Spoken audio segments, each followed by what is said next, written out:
Assalamualaikum teman-teman.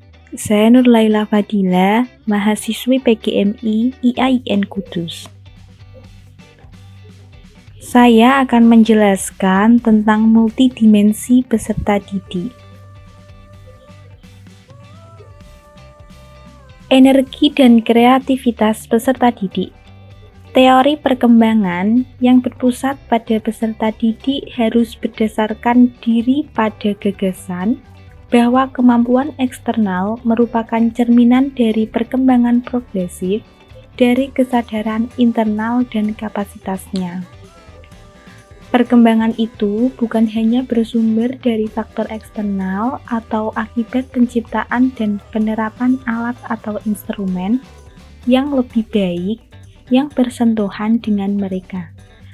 Perubahan peserta didik dari luar terjadi karena mereka pada umumnya terus berubah.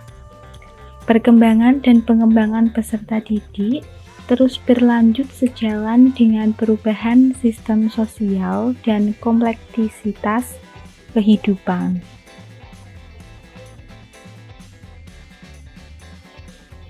Lima dimensi perkembangan peserta didik.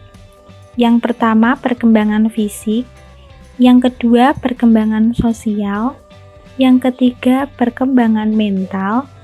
Yang keempat, perkembangan budaya atau spiritual. Yang kelima, perkembangan intelektual.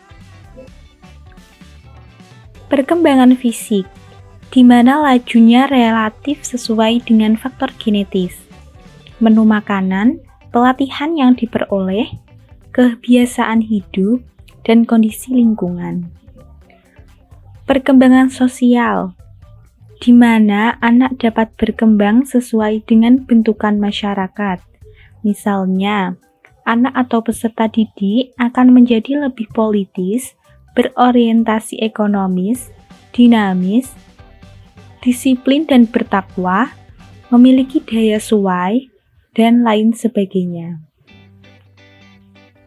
Perkembangan mental, di mana peserta didik tumbuh makin bermental, stabil, arif, dewasa, dan bijaksana. Sebagaimana dari masyarakat, peserta didik menjadi lebih canggih dalam aplikasi ilmu pengetahuan dan teknologi.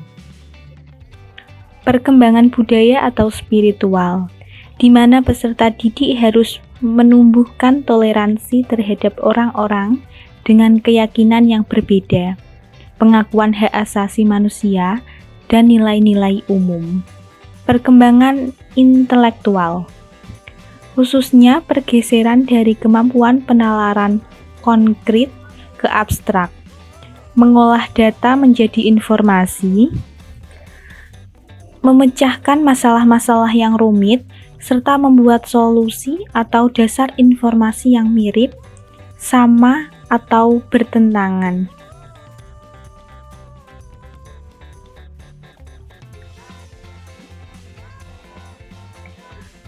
Anatomi pengembangan peserta didik. Pengembangan dan perkembangan peserta didik merupakan evolusi progresif dari dimensi fisik, sosial, mental, budaya, dan spiritual, dan intelektual. Kelimanya tumbuh dan berkembang sebagai kesadaran dan mewujud sebagai perorganisasian dengan kekuatan-kekuatan yang lebih tinggi. Peserta didik mengatur ekspresi energi mereka pada tingkat yang berbeda dengan cara meningkatkan keterampilan, sikap, penguasaan informasi, pemahaman konseptual, dan nilai-nilai yang dianut.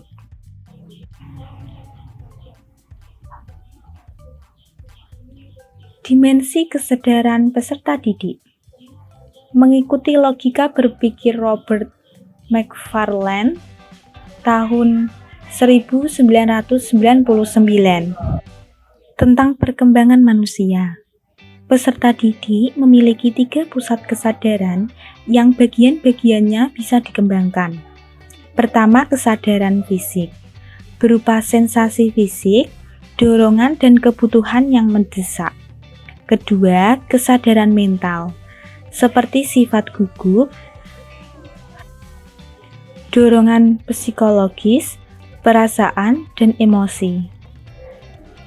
Termasuk di dalamnya kesadaran diri, kesadaran akan pengetahuan, dan kemauan atau itikat baik.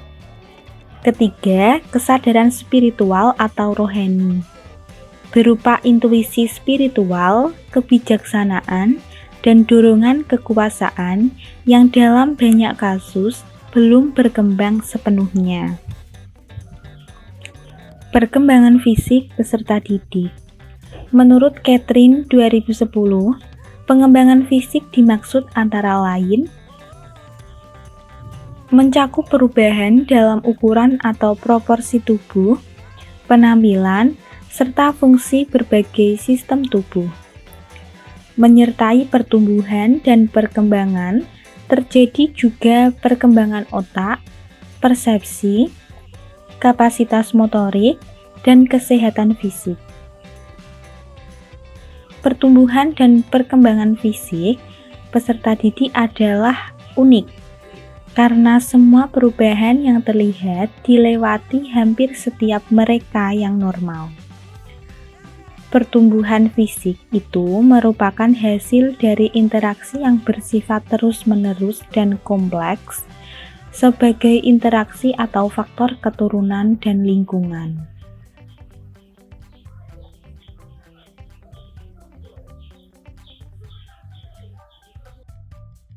Kapasitas otak peserta didik. Otak merupakan organ berpikir yang berkembang melalui proses belajar dan berinteraksi dengan dunia melalui persepsi dan tindakan. Stimulasi mental meningkatkan fungsi otak anak, dan hal itu benar-benar melindungi mereka dari penurunan kognitif. Seperti halnya latihan fisik, otak manusia mampu terus beradaptasi dan mengingat kembali apa yang telah dialami, bahkan di usia tua. Dapat tumbuh neuron baru. Penurunan mental pada skala yang besar biasanya disebabkan oleh penyakit.